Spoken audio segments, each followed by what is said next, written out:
today's topic. So somebody I met was putting me on this channel, and they said, "Isn't this really cute?"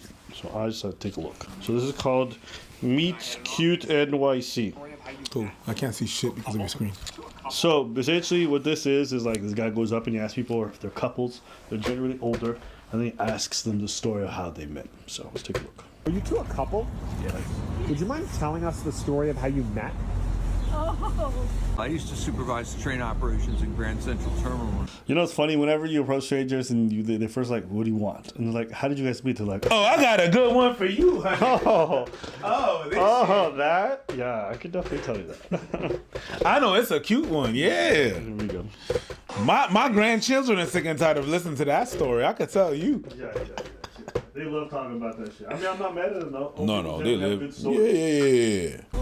I used to supervise train operations in Grand Central Terminal in New York. And I had an office in the track area that had one-way glass through it. And one day she got off the train and I saw her coming up to the platform.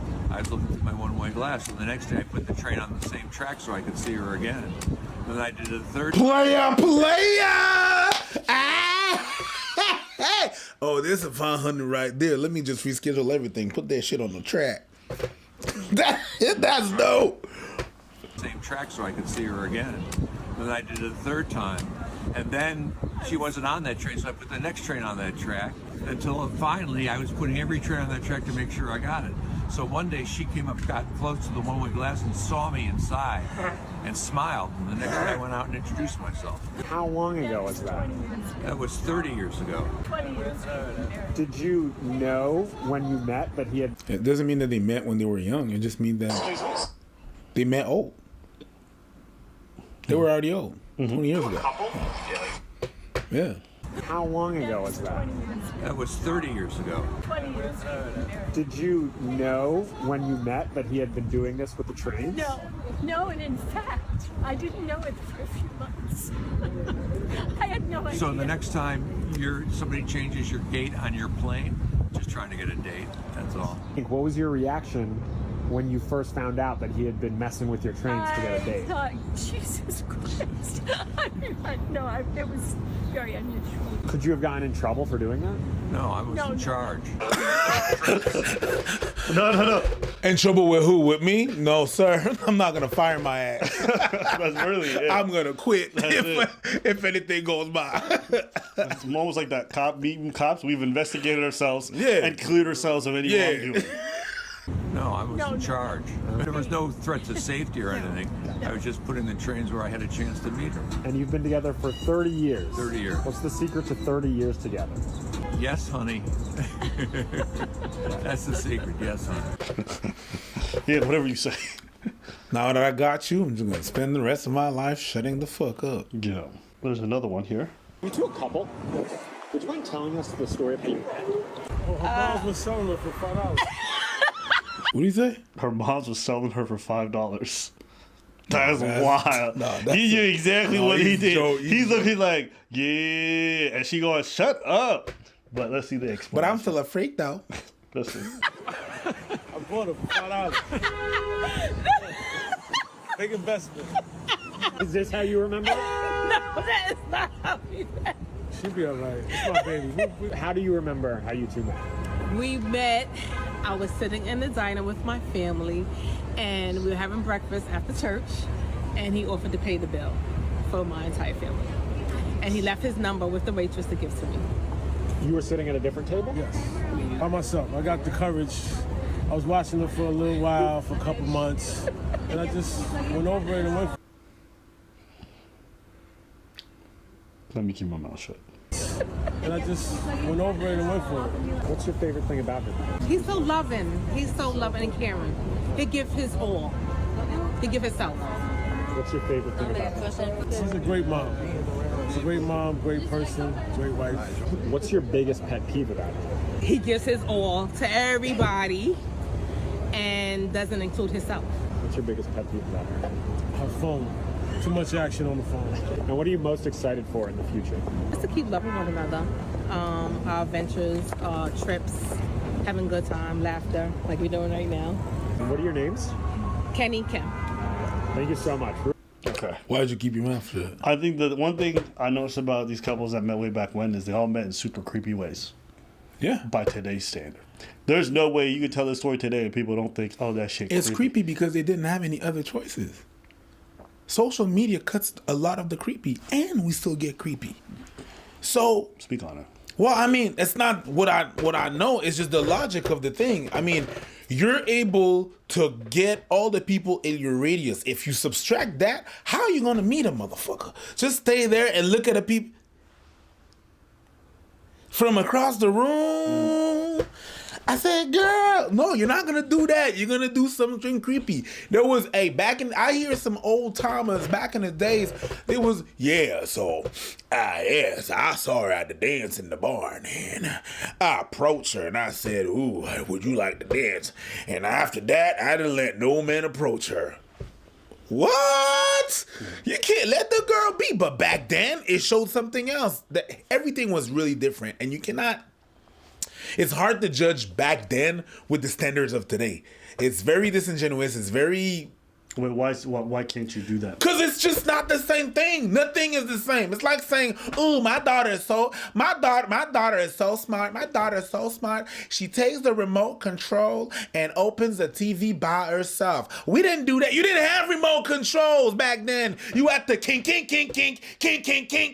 and it was too strong for your little hands, so you can't compare both of it. You know what I mean? You haven't seen. She's not smart. She just has the access to a remote control. Your child is average at best. You say that, but even the lady before said that's very unusual that he was moving the train. So it was still weird and creepy back then. Yeah, it was weird and unusual because not a lot of people have that access to that power and are the boss of a train and can move trains. Yeah. Nobody is in that position except him. Okay. A matter of fact, so it's not unusual because he was persistent. It's unusual because of the train stuff. Who can move a train and not get in trouble? Yeah, he's the boss. Fair. And he's the only one. And if he moves the train, I'm not going to get in trouble. You know why? I'm the trouble. Yeah. So it's going to be unusual because so few people are doing those jobs. So I can understand that. It's still creepy. Even for back then, it's crazy to say I moved a train to see you. You moved one? No, several in the course of a couple of weeks. I'm going to give the hot take. I think it was still weird and creepy back then. I think the only difference was accepted. I think this is the difference. The only difference is this. And it's the same difference that it is today. Whether or not you reciprocate the interest. Because she could have told the exact same story about a man who moved them trains a bunch of times back then, and everyone would have said it's weird and creepy. Okay? But because she was interested, and that's oftentimes a different. Even today, there's plenty of people who meet in very quote. I hate using the word because it's stigmatized. I don't like doing that. But quote. But it's just the only difference is they like the person. It's like, oh, you meet someone through work. Oh, this guy's creeping on me at work. What's he doing? He keeps trying to talk to me. Well, the difference between someone doing it well and doing it wrong is whether or not you're interested or not. Or his name is LL Cool J. Yeah. Yep. Like, think about this. Someone saying, oh, I thought and I saw her for a long time, and then I went up to her and I had the courage to give her, like, and I paid her food and her thing and I left my number. Even today, that could be seen well. And it could be seen as creepy depending on whether or not you're interested in that person. 100%. Like, this man paid for her and her whole family without even saying hi and then left his number. I can see a lot of people thinking that's creepy, and I can see other people. So I don't know if the standards are that drastically different. I think we're just more public about everything on a grander scale, one. And two, we're only hearing the success stories. Mm-hmm. You're not going to find the people who are saying, like, tell us about the time you got weirdly cracked. Are you single? Yeah? Tell me that time that guy was creepy with you. Yeah. Yes. And who is he? Exactly. All right. No, you're not going to hear that, of course. Yeah. But I still stand firm on the fact. I think both can coexist. And I think that social media has a lot to do with that. And also, I think you're right saying that the reciprocity has a lot to do with that. If the guy was saying, hey, I move trains for you, I don't think it would have gone down. It would have went down the same way as this well-put man in charge of the thing. You know what I mean? So I understand. Yeah, I tend to agree. I think it's both. Both of them. Yeah, I mean, these are cute stories. At the end of the day, I think a lot of people meet in very unconventional circumstances where there's a bit of like a quote-unquote obsessive nature over someone you don't even know. But again, having someone you don't know that's obsessed over you, if they're very much your type, can be endearing for a lot of people. Mm-hmm. You know, listen, if we're all honest, I think we've all done things where we've moved our schedule, we've moved the bus we've taken, or we moved the way we walk home to see somebody we had a crush on. I remember there have been times when I went to a cafe that I really liked, but I didn't go that often until I saw a girl I liked there, and I would go a little bit more. I didn't even know if I was going to talk to her, but I just wanted to see her. And I was like, you know what? I could go to a different cafe that's a little bit closer, but I'm going to go to this one because maybe she's there again. You know? It's so funny. I had one girl, I used to take a specific bus to high school because she would take the same one. We never had classes together. She used to go to co-ops. I would never see her in the hallways. But on this one bus ride, at this exact time, I would see her pretty often. So in the semester, I would see her, and then one day I said hi to her. We chatted a little bit, nothing. And then the second semester came, she was gone. I guess her co-op changed, so we never had the same schedule. So I never got to see her again. Missed the opportunity, right? 10 years later, guess who I meet? The same girl. Now, was I weird and creepy? Absolutely. But she didn't mind. She didn't mind. She said that? Yeah. Yeah, we talked. We went on a couple dates. Don't do that face. Did you get what I'm trying to say? No. Don't let me hang. But I'm going to let you hang. Because there's nothing to high five. No, because I respect the process. It's not like I'm not high fiving you because something happened. I'm just like, Okay, that's what you look went. like. You No, look it like- was really. Let me explain. It's just you went on a couple of 10 years later. That's good. Okay. Then you fuck. All right. I'm making me No. All this to say. All this to say. I think that's true for a lot of us. Again, the line between what is creepy and what's not is very interesting to me. I've had women who've like taken a long time to come talk to me. They're like, listen, I've been looking at your Instagram and I want to talk to you sometime, and I saw you at an event and I finally had the courage. Like, that's creepy. My if I boy. don't think she's cute or whatever it is, but because I don't mind, she's cute, it's fine. So I think I actually never thought it would be creepy either way. Like someone My tells me that, I'm guy. like, no. What? Do you know what creepy is? I know. Creepy is the slut for guys. You know how you say slut to discredit what a girl is doing? You say a guy is creepy just to discredit what he's doing. But he's not really inherently doing something. He's just, if he was looking better or you were interested, it wouldn't be creepy. But you discredit the guy saying, nah, that dude is creepy. When he's probably doing something that another good looking dude would be doing. Yeah.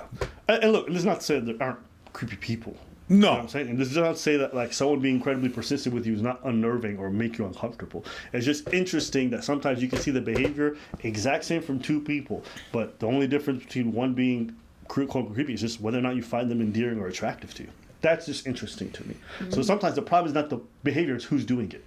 But when you don't have a relationship with the person who's doing it, I just think it's kind of unfair to deem one inherently super creepy. Again, there's some levels that are crazy. Like the dude sniffing the person's seat after they're gone, creepy. I don't care if you end up marrying that man, creepy. That's weird. Ooh, but I like that. Like, Yeah. the girl's like, That's ooh, still creepy to me. he kinky. Yeah. All this to say, I don't know. I like this channel. I think it's cute to see older couples. I think it's good to see unconventional ways in which people meet, because I think a lot of people meet in very unconventional ways. I mean, that story's way better than we met on Bumble. Yeah, definitely. Yeah, I feel like doing comedy is what you, when you do crowd work, that's what you hear. Much more than back then. Back then it was like people were scared of saying that they went on social media, and now they're just like, yeah, Tinder, Yeah. Bubble, man, Inch, man, whatever. Story time. So I'll tell you the time that I did something that was really creepy, but it went well. Kind of, maybe. I don't know. That's how I lost my virginity anyways. Well, what does matter? So, I'm on the bus. I see a girl. You know, I'm 17. Woman. Yes, woman. She is older than me. So she's attractive. I'm like, oh. So I'm thinking, like, what am I going to say? What am I going to say? You know, my stop is in like 5 stops, but I don't know. And then like 2 stops before she gets off. So I'm getting off too. Creepy, right? Then she goes into the subway. So I go into the subway too. She starts ordering a sub. And then I'm like, nah, I didn't have any money. So I'm like, can I get some water? It went from creepy to sad real quick. Yeah. Real quick. I was like, oh. Yeah. So I started talking to her, you know what I'm saying, sipping on my water, and then we get grab soup. I'm like, can I join you? She said, yeah, go ahead. So she's having her sub, we're chit-chatting, okay? And then after we're done with the food, well, she's done with her food, I'm done with my water. Hey, man, 17, hopeful, horny, and Get it. trying. Get it. Again. I ain't mad at it. I respect it. Hold up, okay? It's bad funny, but I respect it. Go ahead. I offered her to walk her back because she's not too far. She just accepts. So we're walking back. We're talking. And as she gets to her apartment, I'm like, "Hey, can I grab your number? I'd love to take you out sometime." She said, "Sure." We exchange the number, and then later I find out she's 28. I never mentioned my age because I'm 17, and if I just keep quiet, nothing happened. We ended up, losing my virginity to her, et cetera, et cetera. But I'm thinking like that is a creepy fucking story. No, it's a creepy story because you tell it from where it started for you. But for her, maybe she didn't notice you in the bus. Well, that's where I didn't say where the story started for me. That's where the story started. For you. No. That's where the story started. She period. saw you? What? In the bus? No, it doesn't matter where she saw me. But that's where the story starts. That's what your story starts. If she retells that story, she was at Subway and a dude had appeared. No, she just happened to appear halfway through Act 1. She didn't know Act 1 had already begun. And that's every. So like the curtain opened. Bro, you're not hearing. The curtain opened. It doesn't matter. Her story. Everybody's their heroes in their story. I'm the main character in my story. You're the main character in yours. In your story, it starts from before. In hers, if she's not aware that there's a motherfucker lurking like that, it's not creepy. She went to her being the main character of her story. She went to Subway. Mm-hmm. Dude orders water. Hey, can I join you? Sure. So it's less creepier. I agree. From her perspective, she didn't think it was creepy. Mm-hmm. I'm not disagreeing with that. Mm-hmm. I'm saying it was creepy because it is. Not from her perspective, from the perspective. You understand? That's like you as the viewer know that story was creepy. Her perspective, it might be different. But the fact is, it was creepy. But that's what makes it creepy for her. It's creepy for the person that's being crept on. That's who decides who was creepy. If you felt crept on, it's going to be creepy. If she don't feel, the same way like, a lot of people are going to be like, that was SA. The people looking at the picture saying, oh, that was SA for whatever situation. But if the person involved say, no, it wasn't. I didn't feel that it was, whatever, fuck that, we good. But the people watching is going to claim it because they're watching. And from their point of view, the people being crept on is going to decide if it's creepy. I disagree with you. I don't think you get to decide everything that's creepy. I get to decide what the fuck I want, sir. Just because you don't think me sniffing your seat after you're gone and you know the whole story, you don't think it's creepy, doesn't mean it still is. Like I said before, you might like the fact that man sniffed the seat before he came to say hi to you. It's still creepy. Sure. The same way what I did was getting off at the... I still stand on my ground. Yeah, you think it was creepy? I don't think it was creepy. I don't think creepy is 100% subjective. I think 80% of it is. Fair. But even then, you're not following her for days and stuff like that and just script it to do something. It's not creepy. And it all depends on the decorum of how you do it. All right? Inherently getting off the same bus stop as someone, depending on how you do it, the decorum that you use to do it is going to be creepy or not. Yes, I agree. The water wasn't creepy? You ain't got no money. The water was sad. The water walking into a Subway like I'm supposed to be there. You said you went to get some water, bro. I swear to God, I wanted to give a hug to 17-year-old you. I'm like, you're broke. Come here, bro. Don't you know that's how you know the story's real? I ordered water. You know it's 100% real. I agree. Back then, Subway was actually decent. I used to get the meatball sub because that was the cheapest thing on the menu. I'd always ask for extra marinara. Mm-hmm. I'd be like, give me 2 of the cookies because Subway back in the day had the best cookies in the world. It was a different time. You guys understand? It was right. It was before Jared turned out to be a pedo. It was right. Yep. It was right after Fix and Mr. Norton cookies, and then Subway took over. Yeah, them shit was delicious. Delicious. I also say I appreciate the fact that Preach is arguing against myself about whether or not I'm creepy or not, even though I'm arguing that I was creepy. No, you could say that because from your point of view, you is. But then again, I can argue that you are or you're not. But that's that. I still stand on my ground. Hold up. But how do you get to say like, oh, she gets to determine what's creepy, but I don't get to determine what's creepy? No, fuck you, nigga. Yeah, so she gets to the person being crept on. What about the person doing the creeping? I can't determine that's creepy? No. Okay. You have no say, sir. apparently, it's her voice. No. You do have a say. I think you made a great point. I think you made a great perspective. I don't even think it's wrong necessarily. Yeah. I think it's just a different one. Yeah, I don't disagree with you. But if you think it was creepy and you like there was an intent of creepiness, you have a point. You have a little bit of say to that. You creepy ass nigga. If I wasn't in the story and this was somebody else, I would say that shit kind of creepy. Now, I'm not saying it's like level 100, but I'm saying it's look at this creepy ass nigga ordering water to get to talk to the Subway getting off at the wrong stop, following someone you never even spoke to get into some. But again, like I said, it ended well, so nobody would ever actually say that between the two of us about the story itself. But looking back on it, I laugh. Now, again, had she been like, oh, hell no, why are you even in here? Stop talking to me. This guy's creepy. Like, that would have also been justified. It's just about how she took it, and really. It depends on a lot of factors, and some of these factors, whether it's creepy or not. In that situation, whether it is creepy or not, there's a couple of these factors that you have little to no say in it. Yes. It depends on the vibe, the mood, how the person feels, if the person had a good day, because sometimes you had a bad day, and then you're going to proceed to, live your life. And there's a lot of parameters that makes it that maybe you have 50% of 40% of things that you can make it creepy. And depending on the mood of the person, that 40% can move to 70 or go down to 20. So it's, Yeah. All right. Well, listen, I think this was a good little discussion. Let us know what you guys think in the comments below. Creepy or not? We want to hear from you. Creepy or not, here I come. You can't hide. You can't hide. Gonna find you and make you me. I like to say make you love me, which What? is way creepier. Make you love me.